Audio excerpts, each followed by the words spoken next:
Good afternoon, class. Today we're going to look at Unit 5, Chapter 23, Part C, the continuation of the digestive system. So in the previous class, we talked about the stomach, and the stomach is a holding tank in which food is saturated with gastric juices and exposed to stomach acids and the digestive effects of pepsin. These are only preliminary steps because most of the important digestive and absorptive functions occurs in the small intestine, where chemical digestion is completed and the products of digestion are absorbed. Now, the mucosa of the small intestine produces only a few of the enzymes involved. It's the pancreas that provides the digestive enzymes as well as buffers that help neutralize the chyme. Remember, the liver secretes bile, a solution that is stored in the gallbladder for subsequent discharge into the small intestine. And bile contains buffers and bile salts that are compounds that facilitate the digestion and the absorption of lipids. So let's start looking at section 23.8, the small intestine. The small intestine is the major organ of digestion and absorption. 90% of nutrient absorption occurs in the small intestine, and most of the rest occurs in the large intestine. 2.4 meters long, 7 to 13 feet from the pyloric sphincter to the ileocecal valve is the point at which it joins the large intestine. Small diameter of 2.5 to 4 centimeters. The subdivisions of the small intestine are the duodenum, jejunum, and ileum. So the duodenum is mostly retroperitoneal. It's 25 centimeters or 10 inches long. In length, it's the section closest to the stomach, and it curves around the head of the pancreas. This portion of the small intestine is a mixing bowl that receives chyme from the stomach and digestive secretions from the pancreas and liver. The jejunum is about 2.5 meters or 8 feet long, is attached posteriorly by the mesentery. The bulk of chemical digestion and nutrient absorption occurs in the jejunum.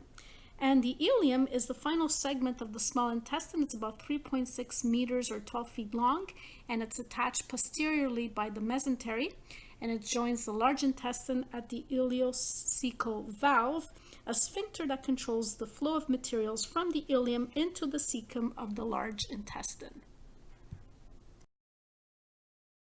Figure 23.30 shows the positions of the duodenum, jejunum, and ileum in the abdominal pelvic cavity. Figure 23.28, the relationship of the liver, gallbladder, and pancreas to the duodenum. So we can see here how the duodenum receives secretions from the main pancreatic duct and from the bile duct. In terms of blood supply, the superior mesenteric artery brings the blood supply from the dorsal aorta, and veins carrying nutrient-rich blood will drain into the superior mesenteric veins, then into the hepatic portal vein, and finally into the liver.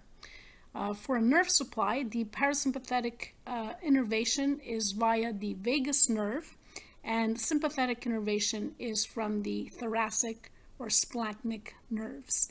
I mentioned this before. Parasympathetic innervation has more of a, remember, parasympathetic nervous system has to do with the rest and digest. So it activates digestion, whereas sympathetic, because it takes care of the fight or flight response, it inhibits digestion.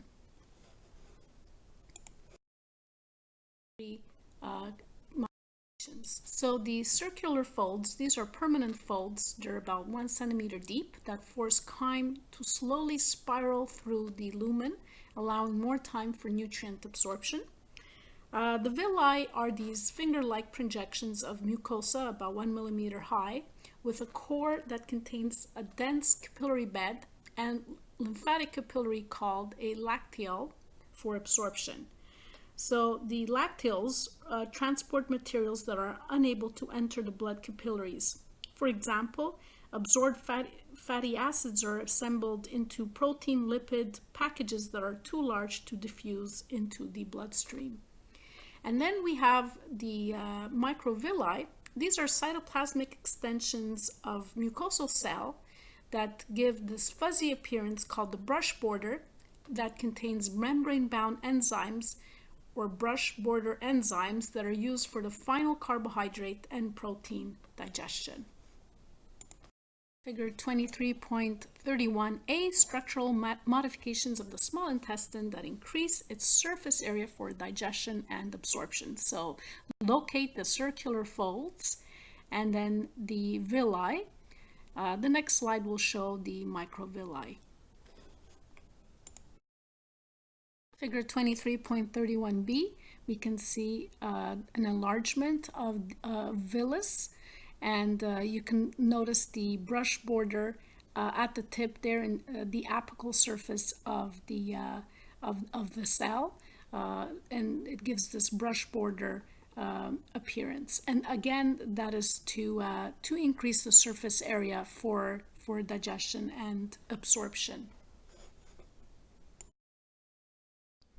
Figure 23.31c, this is a sectional view of a villus. Notice the enterocytes, or the absorptive cells, the goblet cells that secrete mucus.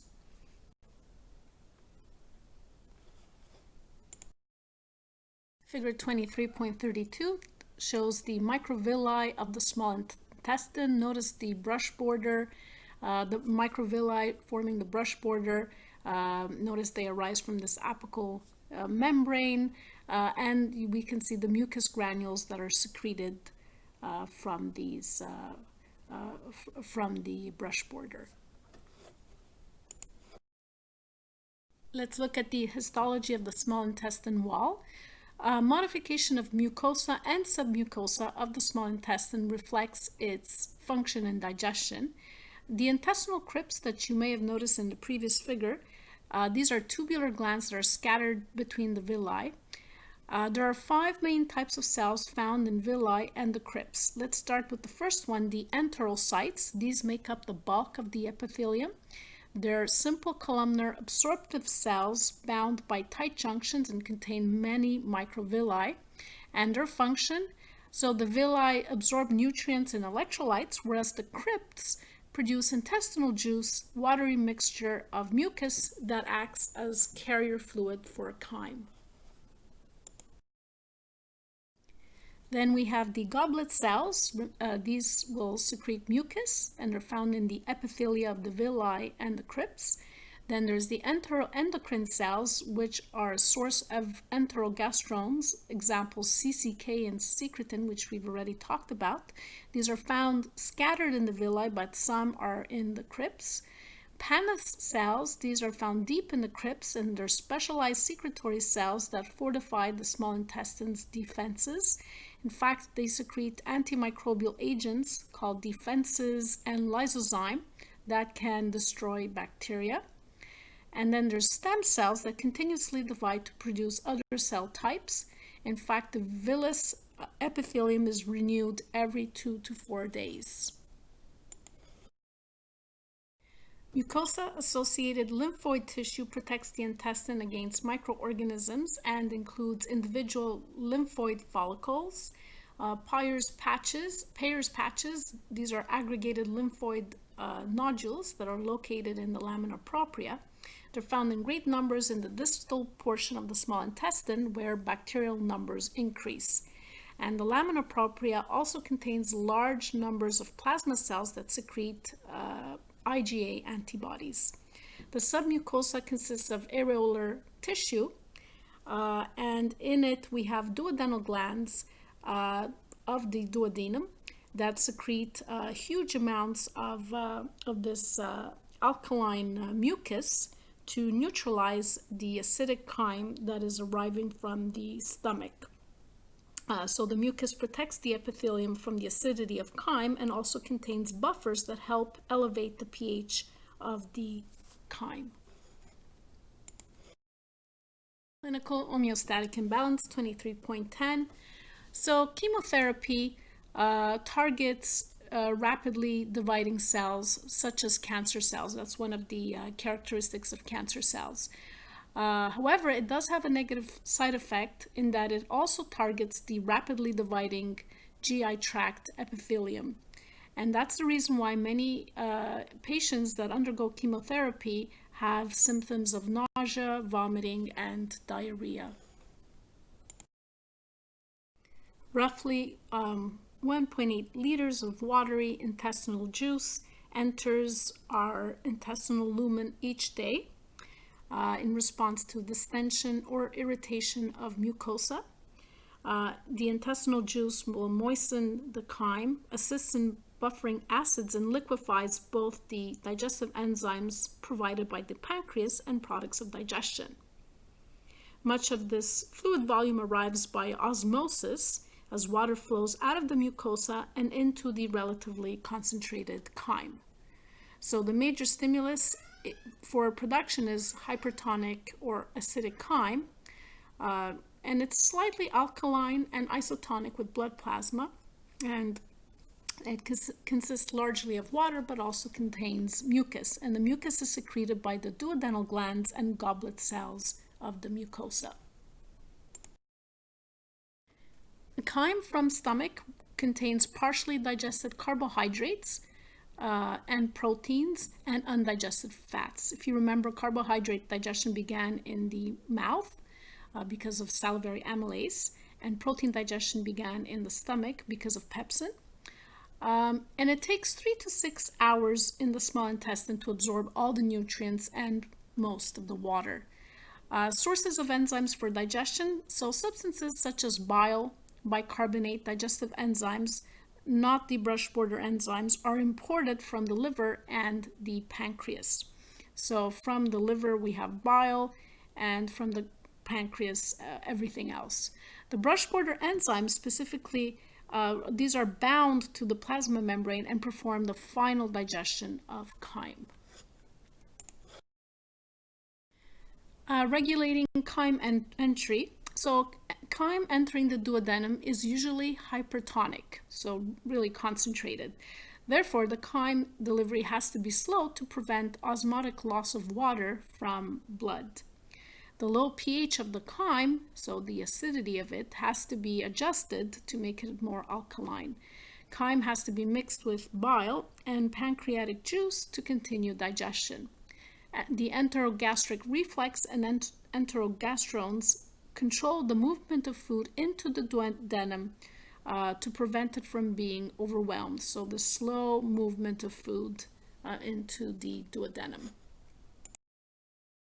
For the motility of the small intestine after a meal, so we talked about segmentation. So segmentation is the most common motion of the small intestine, and it's initiated by these intrinsic pacemaker cells, and it mixes and moves the contents toward the ileocecal valve. The intensity is altered by long and short reflexes and also by hormones. So if you remember, the parasympathetic nervous system increases the motility, whereas the sympathetic has the opposite effect, whereby it decreases it. Between meals, peristalsis increases, initiated by the rise in the hormone motilin in the late intestinal phase, which is, and this happens every 90 to 120 minutes. Each wave starts distal to the previous wave and is referred to as the migrating motor complex, or MMC. Any meal remnants, bacteria, and debris are moved toward the large intestine, and a complete trip from the duodenum to the ileum takes about 2 hours. Figure 23.3, showing peristalsis and segmentation. I already showed you this in the past. It's nice to review. So in peristalsis, adjacent segments of the alimentary canal organs alternately contract and relax, and the food is moved distally along the tract, and it's primarily propulsive. Some mixing may occur. So technically you could be eating upside down and food will still move distally. In segmentation, do not try that at home. Segmentation is when non-adjacent segments of the alimentary canal organs contract and relax, and this helps food, so food is moved forward and then backward, and it primarily mixes food and breaks it down mechanically, and some propulsion may occur. The ileocecal valve, the control from the ileocecal valve. So the ileocecal sphincter relaxes and admits chyme into the large intestine when the gastroileal reflex enhances the force of segmentation in the ileum, and when the gastrin increases motility of the ileum. The ileocecal valve flaps shut when chyme exerts a backward pressure, and this prevents regurgitation into the ileum. Figure 23.3, control of small intestinal motility.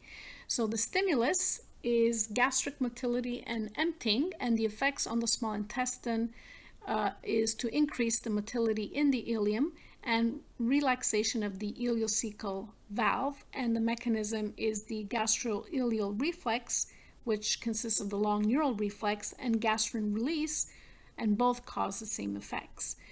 Distension of the small intestine as a stimulus, reduced intestinal volume, and fasting will increase the strength of segmentation, which initiates migrating motor complex or peristalsis and repeats until the next meal. So the distension of the small intestine, the mechanism is long and short neural reflexes, whereas the reduced intestinal volume or fasting, the mechanism is through motilin, which initiates long and short neural reflexes. Table 23.2 summarizes what we've seen in terms of the functions of the gastrointestinal organs. So if we start with the mouth and associated accessory organs, the major functions are ingestion, propulsion, mechanical breakdown, and digestion. Remember salivary amylase. It's good to read through it. And the pharynx and esophagus, it's mostly propulsion that occurs here. And the stomach, there's mechanical breakdown, propulsion, digestion, remember with protein digestion, and absorption. In the second, on the second page, the continuation. Now with the small intestine, there's mechanical breakdown and propulsion, digestion, and absorption. Mainly lots of absorption. Now we're going to look at the function of the large intestine in terms of digestion, absorption, propulsion, and defecation. Section 23.9, the large intestine. So the large intestine has like a horseshoe shape, and it begins at the end of the ileum and ends at the anus. The large intestine lies inferior to the stomach and liver and almost completely frames the small intestine. The major functions of the large intestine include 1. The reabsorption of water and compaction of the intestinal contents into feces. 2. The absorption of important vitamins liberated by bacterial action. And thirdly, the storage of fecal material prior to defecation. The large intestine has 3 unique features not seen elsewhere. The Tinea coli, these are 3 bands of longitudinal smooth muscle in the muscularis layer. The ostra, these are pocket-like sacs caused by tone of Tinea coli. And the epiploic appendages, also known as the fatty appendages, these are fat-like pouches of visceral peritoneum. The subdivisions of the large intestine, there are 4, the cecum, the appendix, the colon, and the rectum. So let's start with the cecum. So this is the cecum is the first part of the large intestine, and it's an expanded pouch. So materials will arrive from the ileum and they enter the cecum, and the cecum collects and stores materials from the ileum and begin the process of compaction. Then the second subdivision is the appendix, which is mostly masses of lymphoid tissue. It's part of MALT of the immune system. It's basically a bacterial storehouse capable of recolonizing the gut when necessary, so especially after diarrhea. And the twisted shape of the appendix makes it susceptible to blockages. And we will talk about that shortly. The colon has a larger diameter and a thinner wall than the small intestine. So it's got several regions, most of which are retroperitoneal, except for the transverse and sigmoid regions. So there's the ascending colon that travels up the right side of the abdominal cavity to the level of the right kidney, and it ends in right angle turn called the right colic or hepatic flexure. And the transverse colon travels across the abdominal cavity, and it ends in another right angle turn called the left colic or splenic flexure. The descending colon travels down the left side of the abdominal cavity, and the sigmoid colon is the S-shaped portion that travels through the pelvis and empties into the rectum. And the rectum is the fourth subdivision of the large intestine. There are 3 rectal valves that stop feces from being passed with gas. Your book has the anal canal as the last subdivision of the large intestine. Other books have it as part of the last portion of the rectum, but this is just a technicality. So the anal canal is the last segment of the large intestine that opens to the body exterior at the anus, and it has 2 sphincters: the internal anal sphincter, which consists of smooth muscle, so it's under involuntary control, whereas the external anal sphincter is made up of skeletal muscle, which is under conscious or voluntary control.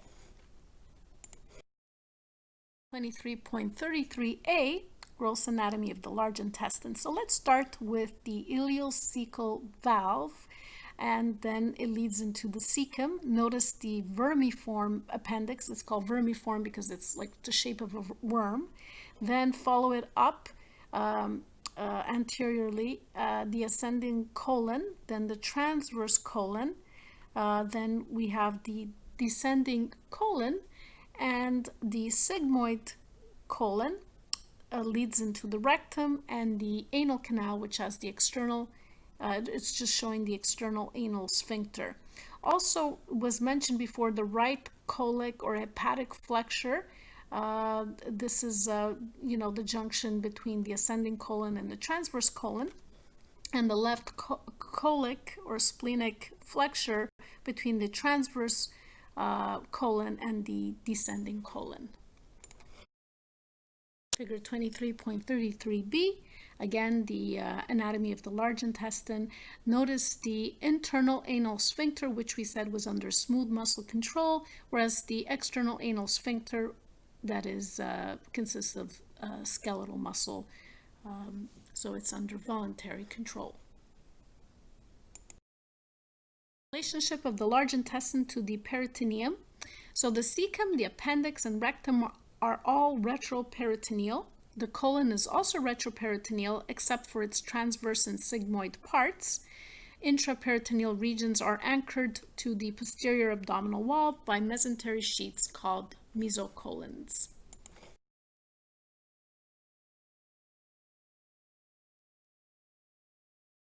Figure 23.34b, mesenteries of the abdominal digestive organs. So we're looking at the lesser omentum and the greater omentum.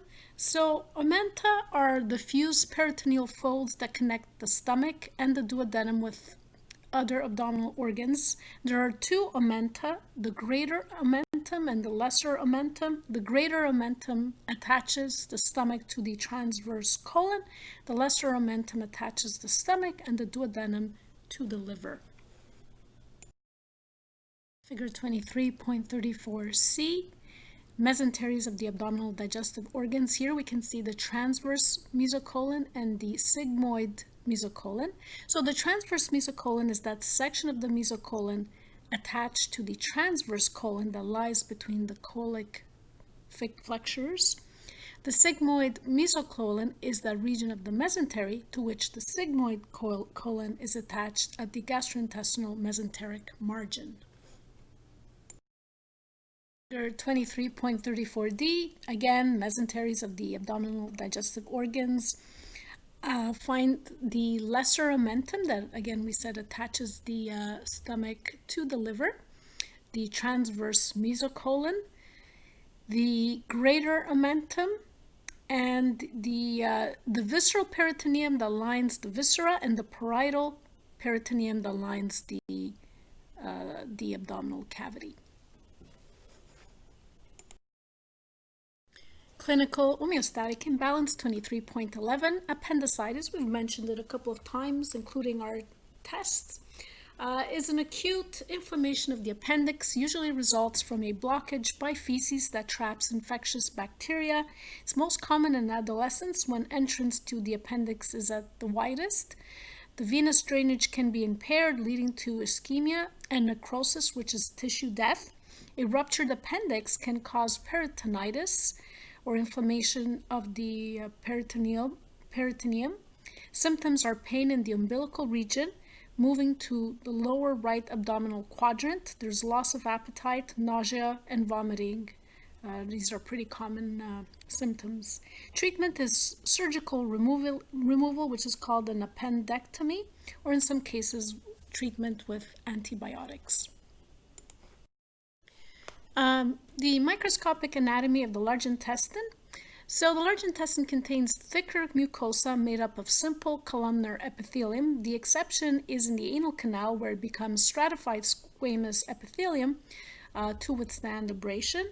It does not contain circular folds, villi, or digestive secretions, but it contains abundant deep crypts with many mucus-producing goblet cells. The mucosa of the anal canal hangs in long ridges or folds and are referred to as anal columns. Anal recesses, these are located between the anal columns, and they secrete mucus to help in emptying. The pectinate line is a horizontal line that parallels the anal sinuses. Visceral sensory nerves innervate the area superior to this line. The region is insensitive to pain, whereas the somatic nerves innervate the inferior to this line, and this region is sensitive to pain. Superficial venous plexuses of the anal canal form hemorrhoids if inflamed. Figure 23.33b, gross anatomy of the large intestine. So notice the anal columns within the anal canal.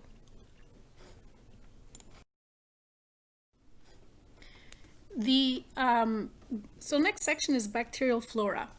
So the microbial composition of the gut microbiota varies across the digestive tract. For example, in the stomach and the small intestine, relatively few species of bacteria are generally present. However, the colon contains the highest microbial density recorded in any habitat on Earth. So imagine in general, more than 1,000 different types of bacteria have been found in our gut, and they outnumber our own cells 10 to 1. So we're more bacteria than humans. So they enter from the small intestine or the anus to colonize the colon. Metabolic functions are fermentation, so they ferment indigestible carbohydrates and mucin, and release irritating acids and gases, about 500 mils per day. Another important function is to synthesize vitamins. So the ones, especially the ones from the B complex, and some vitamin K that is needed by the liver to produce clotting factors. Another very important role of bacterial flora is keeping pathogenic bacteria in check. So beneficial bacteria outnumber and suppress pathogenic bacteria. This is something you'll see a lot of when you start, when you do microbiology. So those bacteria in the gut are very important in making sure to keep numbers of pathogenic bacteria that could potentially make you really sick in check. The immune system destroys any bacteria that try to breach the mucosal barrier. The epithelial cells recruit dendritic cells to the mucosa to sample microbial antigens and present to T cells of MALT, triggering the production of the antibody IgA that restricts microbes. There's been a lot of evidence that supports findings that the kinds and proportions of gut bacteria have a huge influence on our body weight, for example. Also, the susceptibility to various diseases, including diabetes, atherosclerosis, fatty liver disease, and also our moods. Manipulating gut bacteria may become a routine healthcare strategy in the future. Clinical Homeostatic Imbalance 2312. So antibiotic-associated diarrhea is a big problem. It accounts for 14,000 deaths per year. So basically, it has to do with the misuse and overuse of antibiotics. So in other words, using antibiotics when, for example, for a viral infection when it's really not needed, or for example, not using antibiotics for the full course as prescribed by the physician. These could be a problem, can lead to this type of diarrhea. And it's because antibiotics kill off our good bacteria, and then something like Clostridium difficile, which is an anaerobic bacterium. Anaerobic means it grows in oxygen poor or no oxygen environment, that many carry in the intestine, becomes a problem because it is not killed by the antibiotics. When other bacteria are wiped out, C. difficile can flourish and cause pseudomembranous colitis or inflammation of the colon, and it may lead to bowel perforation and sepsis. This is a very, very big problem in hospitals. The other problem with C. difficile is that it's resistant to many antibiotics and it's difficult to treat. And now some promising, there's some work being done that is very promising, where it includes fecal transplants to replace the healthy bacteria to suppress C. difficile. So in other words, if somebody in your family, let's say you have C. difficile, you can get like these fecal pills from a member in your family, to replace, the healthy bacteria to keep numbers of C. difficile in check. Digestive processes in the large intestine. So the residue remains in the large intestine for about 12 to 24 hours. There's no food breakdown except what enteric bacteria digest. Vitamins, which are made by the microbiota, water and electrolytes, especially sodium and chloride, are reclaimed at this point. The major functions of the large intestine is propulsion of feces to the anus and defecation. Clinical Homeostatic Imbalance 2313. The large intestine is important for our comfort, but it is not essential for life. If the colon is removed, the terminal ileum can be brought out through the abdominal wall in a procedure called an ileostomy, and then a person may be given a pouch that they wear externally. Motility of the large intestine. So there are ostral contractions and gastrocolic reflex. So the ostral contractions, most contractions of the colon, where ostra sequentially contract in response to distension. Slow segmenting movements, mostly in the ascending and transverse colon. The gastrocolic reflex is initiated by the presence of food in the stomach, and it results in mass movements, which are slow, powerful peristaltic waves that are activated 3 to 4 times a day. Descending colon and sigmoid colon act as a storage reservoir. Clinical Homeostatic Imbalance 2314. So low fiber diet can narrow the colon and cause strong contractions that increase pressure on the walls. It can result in diverticula, which are herniations of mucosa. There's diverticulosis, and diverticulitis. Diverticulosis is the presence of diverticula, and they're pretty common in the sigmoid colon, and it affects half of people greater than 70 years of age. Diverticulitis is an inflamed diverticula that may rupture and leak into the peritoneal cavity, and it may be life-threatening. Clinical imbalance, homeostatic imbalance 2314. Irritable bowel syndrome is a mix of belly discomfort or pain and trouble with bowel habits, either going more or less often than normal, so either diarrhea or constipation, or having a different kind of stool, thin, hard, or soft, and liquid. So it's stool changes, abdominal pain, bloating, flatulence, nausea, depression, and stress. Although they're not sure what causes it, but stress is a common precipitating factor. So very important, stress management is part of a treatment. Defecation. These are mass movements that force feces toward the rectum. The distension initiates a spinal defecation reflex, which is it involves two positive feedback loops, which are triggered by the stimulation of stretch receptors in the walls of the rectum. So parasympathetic signals stimulate the contraction of the sigmoid colon and the rectum, and they relax the internal anal sphincter. Remember, smooth muscle, and it's it's under involuntary control. And then conscious control allows relaxation of the external anal sphincter. Then the muscles of the rectum contract to expel the feces, and it's assisted by the Valsalva's maneuver, closing of the glottis, contraction of the diaphragm, abdominal wall muscles cause an increased intra-abdominal pressure. Levator ani muscle contracts, causing the anal canal to be lifted superiorly and allowing feces to leave the body. Figure 23.35, defecation reflex. So in this figure, we can see a cross-section of the spinal cord, and we can see the sigmoid portion of the colon and the rectum. So in the first step, feces move into and distend the rectum, stimulating stretch receptors there.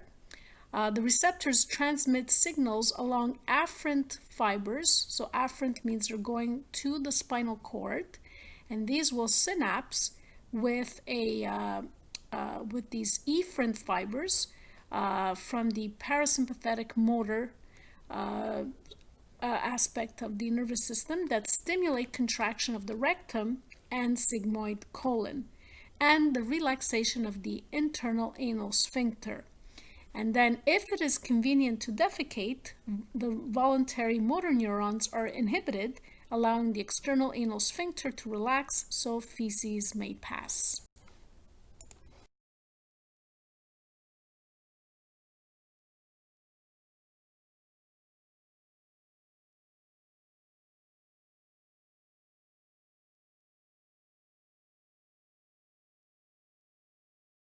Homeostatic imbalance 2315. So the first one we'll look at is diarrhea, which is when an individual has frequent watery stools, and it results when the large intestine does not have sufficient time to absorb the remaining water. Causes can be bacterial, viral, protozoan, that can irritate the colon, or it can be due to jostling of digestive viscera, which occurs in marathon runners. Severe diarrhea is life-threatening due to the cumulative losses of fluids and ions.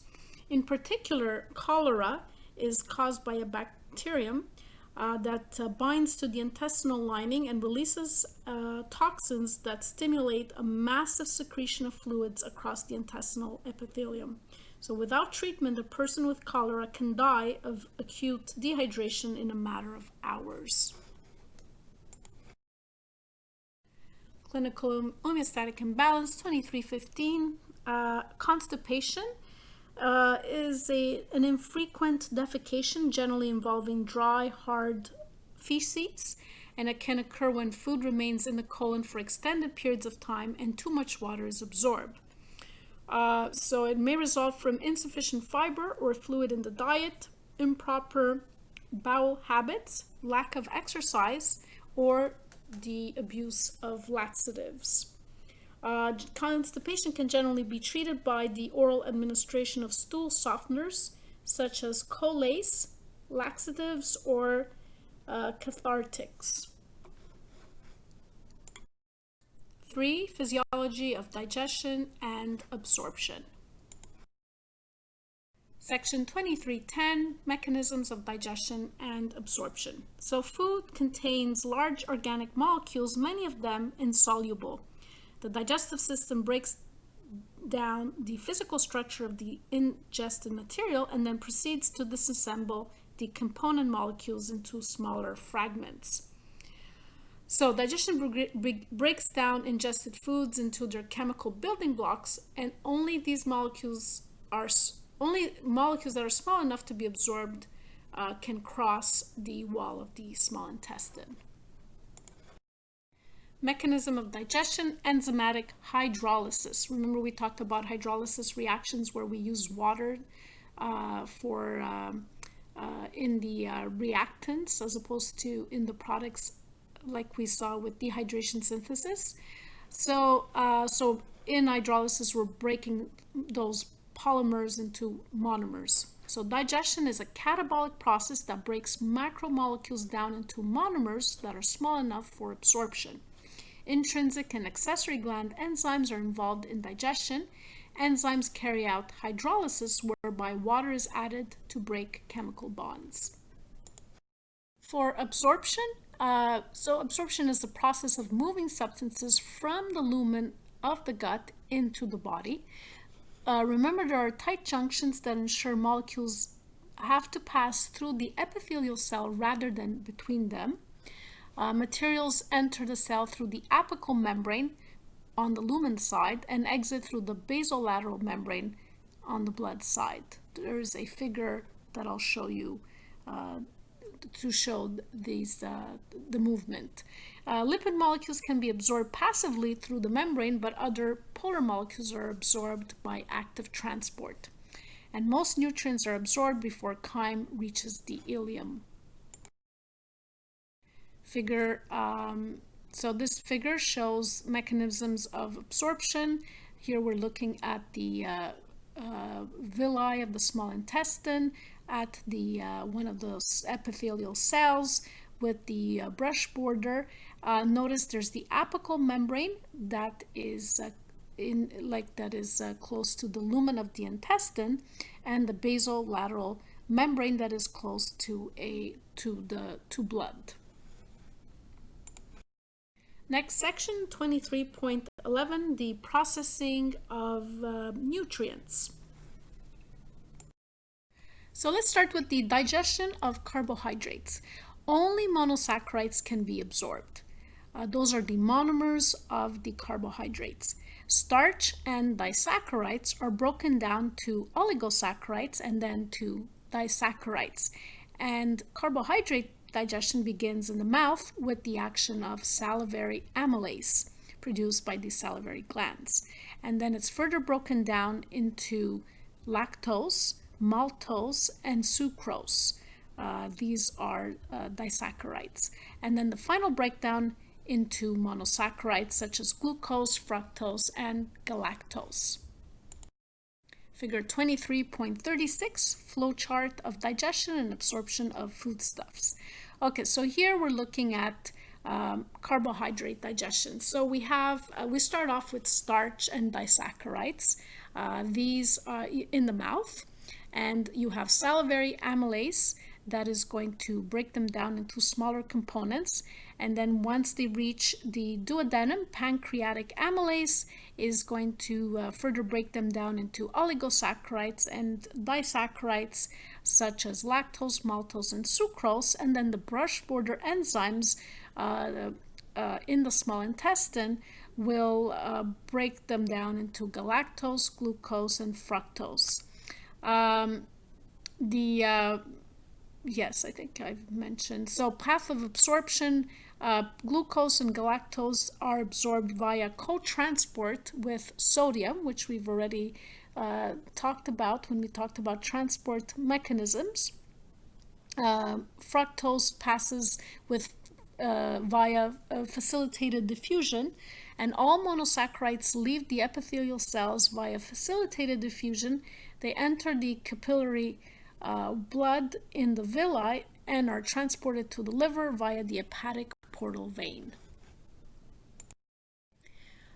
So steps of starch digestion in the intestine. Pancreatic amylase breaks down starch or glycogen. Remember, these are two types of polysaccharides. That escaped salivary amylase breaks them down into oligosaccharides and disaccharides. And then, as we saw in the figure, the brush border enzymes known as dextrinase, lactase, glucoamylase, maltase, and sucrase further break these into lactose, maltose, and sucrose, and then into the monosaccharides, the glucose, the fructose, and galactose. If you remember, lactose is a disaccharide made up of a glucose and a galactose. Maltose is made up of two glucose monomers, and sucrose is made up of a glucose plus a fructose. Then the monosaccharides are co-transported across the apical membrane of absorptive epithelial cell, mostly by secondary active transport with sodium. Remember, there was primary active transport where ATP was used, and then secondary active transport, ATP is not needed, but because there was a gradient that was created with sodium, then the monosaccharides can be absorbed. And monosaccharides exit across the basolateral membrane by facilitated diffusion. Figure 23.37, carbohydrate digestion and absorption in the small intestine. So here we can see, we're in the lumen of the intestine. Pancreatic amylase is the enzyme that breaks down starch and glycogen into oligosaccharides and disaccharides. Then the brush border enzymes will break the oligosaccharides and disaccharides into the monomers or monosaccharides. And the monosaccharides, such as glucose and galactose, are co-transported and cross the apical membrane of the enterocyte, the cell here. This active transport uses the sodium concentration gradient established by the sodium-potassium ATPase pump in the basolateral membrane. And then the monosaccharides exit across the basolateral membrane by facilitated diffusion and enter the capillary via intercellular clefts.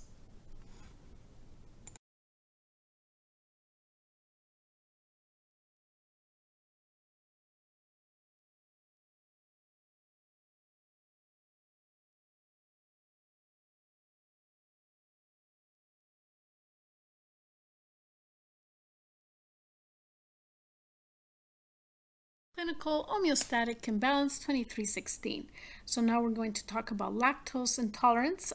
So people with lactose intolerance don't make enough of the enzyme lactase, which is needed to digest lactose, which is the sugar found in milk. So it can cause various symptoms, including bloating, diarrhea, abdominal cramps. So any lactose that's eaten remains undigested and creates an osmotic gradient in the intestine that prevents water from being absorbed. So it pretty much draws water out like a sponge from the interstitial space into the intestinal lumen. Bacterial metabolism of undigested solutes produces large amounts of gas, resulting in that bloating, flatulence, and cramping pain. And the treatment is simply taking lactase enzyme, add lactase enzyme drops to milk, or take a lactase tablet before consuming milk products. Digestion of proteins. So source of protein not only is dietary, but also includes digestive enzymes and proteins from the breakdown of mucosal cells. So proteins are broken into large polypeptides, small polypeptides and small peptides, and finally into the amino acid monomers with some dipeptides and tripeptides. Digestion begins in the stomach when, remember, pepsinogen is converted to pepsin at a really low pH. And pepsin will become inactive in the high pH of the duodenum. Figure 23.36, the flow chart of digestion and absorption of foodstuffs. Okay, so the protein is broken down into large polypeptides by pepsin, that is in the presence of HCl in the stomach. And then the larger polypeptides will be broken down into smaller polypeptides by pancreatic enzymes such as trypsin, chymotrypsin, and carboxypeptidase. And these are produced, of course, from the pancreas. And then finally, the brush border enzymes will break down the smaller polypeptides into the individual amino acids, and also some dipeptides and tripeptides. And these enzymes are the aminopeptidase, carboxypeptidase, and dipeptidase. And these, of course, are in the small intestine. So the path of absorption, the amino acids are absorbed via co-transport with sodium. Some dipeptides and tripeptides are absorbed via co-transport with H+, and hydrolyzed to amino acids within the cells. And frequently, transcytosis of small peptides occurs, and the amino acids leave the epithelial cells by facilitated diffusion, enter the capillary blood in the villi, and are transported to the liver via the hepatic portal vein. So, steps of protein digestion in the intestine. Pancreatic proteases trypsin and chymotrypsin cleave the protein into smaller peptides, while carboxypeptidase takes off one amino acid at a time from one end. And then finally, the brush border enzymes, aminopeptidases, carboxypeptidases, and dipeptidases will break the oligopeptides and dipeptides into the individual amino acids. The amino acids are then co-transported across the apical membrane of the absorptive epithelial cell via secondary active transport carrier, either sodium or H+, and the amino acids exit across the basolateral membrane via facilitated diffusion. Figure 23.38, protein digestion and absorption in the small intestine. So the pancreatic proteases break down proteins and protein fragments into the smaller pieces and some individual amino acids. And then the brush border enzymes break the protein fragments into amino acids. The amino acids are co-transported across the apical membrane of the absorptive epithelial cell. This active transport uses the sodium concentration gradient established by the sodium-potassium ATPase pump in the basolateral membrane.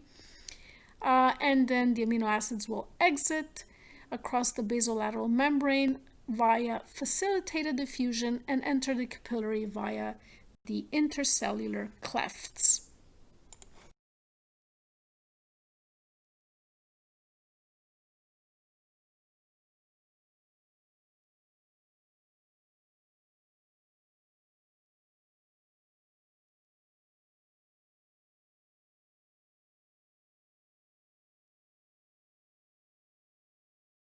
To look at the digestion of lipids. So these are the steps in lipid digestion in the intestine. So first step is emulsification. So triglycerides and their breakdown products are insoluble in water. So they need a pre-treatment with bile salts that break large fat globules into smaller ones. So remember when we talked about bile and I said bile does not really digest lipids, it is responsible for emulsifying them. And breaking them down into this large fat globules.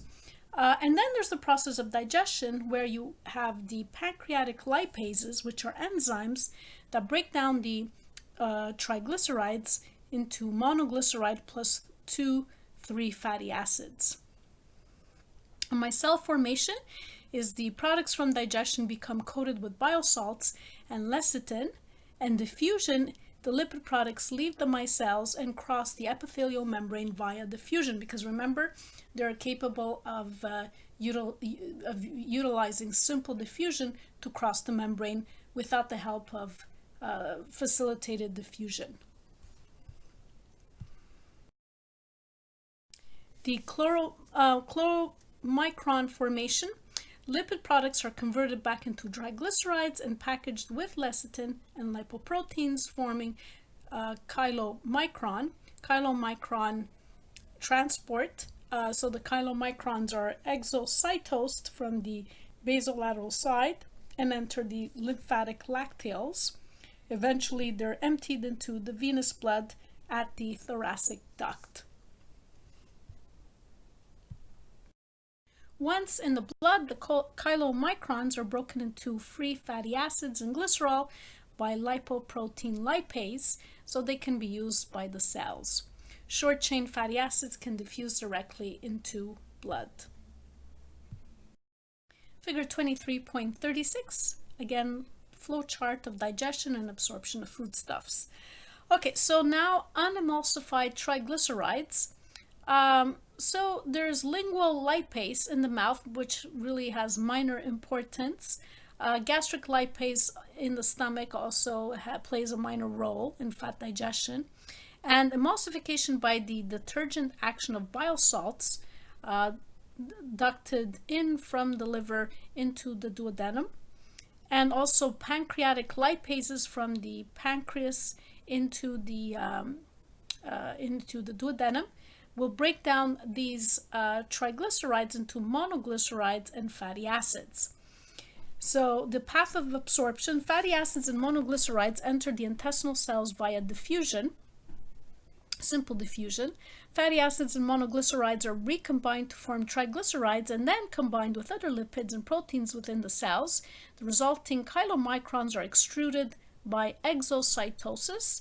The chylomicrons enter the lacteals of the villi and are transported to the systemic circulation via the lymph in the thoracic duct. Some short-chain fatty acids are absorbed, move into the capillary blood in the villi by diffusion, and are transported to the liver via the hepatic portal vein. These are the steps involved in the emulsification, digestion, and absorption of fats. So this can be seen in figure 23.39.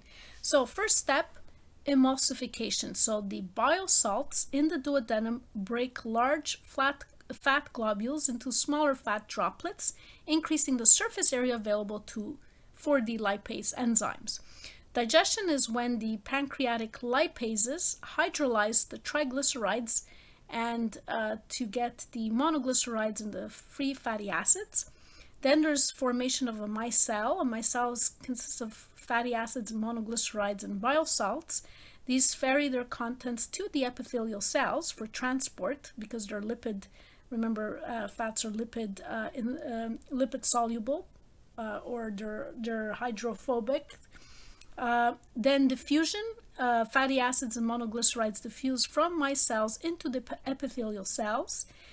Chylomicron formation. So fatty acids and monoglycerides are recombined and packaged with other fatty substances and proteins to form chylomicrons. And the chylomicrons are transported. So first they're extruded from the epithelial cells by exocytosis. They enter the lacteals and are carried away from the intestine in lymph.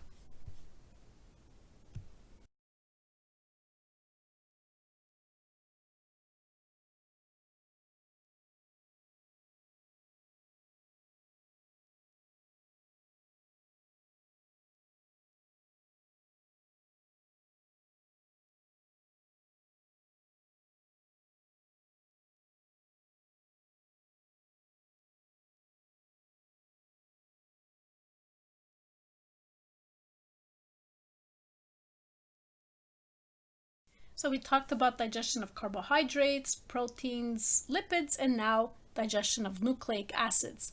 The nuclei of ingested cells and food contain DNA and RNA, which are nucleic acids. Pancreatic nucleases hydrolyze nucleic acid into the nucleotide monomers, And then brush border enzymes, known as nucleosidases and phosphatases, break the nucleotides down into free nitrogenous bases, the pentyl sugars, and the phosphate ions. And breakdown products are actively transported by special carriers in the epithelium of the villi. Figure 23.36, flowchart of digestion and absorption of foodstuffs. So nucleic acids are broken down into their components. First by the pancreatic ribonuclease and deoxyribonuclease, and then by the brush border enzymes, which will break them down into, so pancreatic ribonucleases will break them down into nucleic acids, and then the brush border enzymes will break them down into the components of the nucleotides, which are the pentyl sugars, in other words, ribose and deoxyribose, and the nitrogen-containing bases and the phosphate ions. So this happens in the small intestine, and the path of absorption, so units enter the intestinal cells by active transport via membrane carriers, and units are absorbed into the capillary blood in the villi and transported to the liver via the hepatic portal vein. Next section, absorption of vitamins, electrolytes, and water. So in the small intestine, fat-soluble vitamins such as vitamin A, D, E, and K are carried by micelles, and they diffuse into the absorptive cells.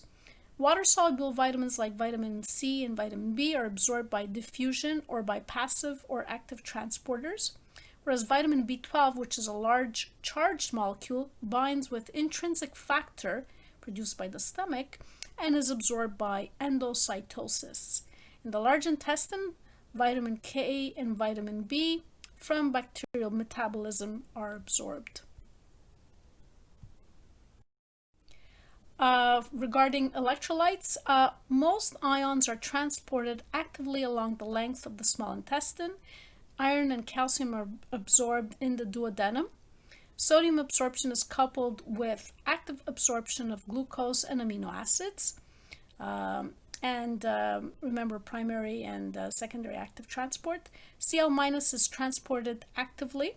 In other words, ATP is used for its transport. Potassium diffuses in response to osmotic gradients, and it's lost if water absorption is poor. Usually, amount in the intestine is the amount that is absorbed. Iron and calcium absorption is really related to the body's need. Ionic iron is stored in mucosal cells with ferritin, and when needed, transported in blood by transferrin. Calcium absorption is regulated by vitamin D and the parathyroid hormone, or PTH. Absorption of water. So 9 liters of water, most from the GI tract secretions, enter the small intestine. 95% is absorbed in the small intestine by osmosis. It's very important that water is absorbed because we are terrestrial organisms and we don't want to dehydrate. Most of the rest is absorbed in the large intestine. The net osmosis occurs if concentration gradient is established by active transport of solutes. Water uptake is coupled with solute uptake. Clinical homeostatic imbalance. 2317. Malabsorption can be caused by anything that interferes with delivery of bile or pancreatic juice. So, for example, damaged intestinal mucosa from bacterial infection, like cholera, for example, or some antibiotics. Gluten-sensitive enteropathy or celiac disease, which is a common malabsorption disease, is an immune reaction to gluten that is found let's say, the protein found in wheat products have gluten. Gluten causes the immune cell damage to intestinal villi and brush border. And the treatment is to completely eliminate gluten from the diet. And there's a lot of gluten-free products on the market, in the market.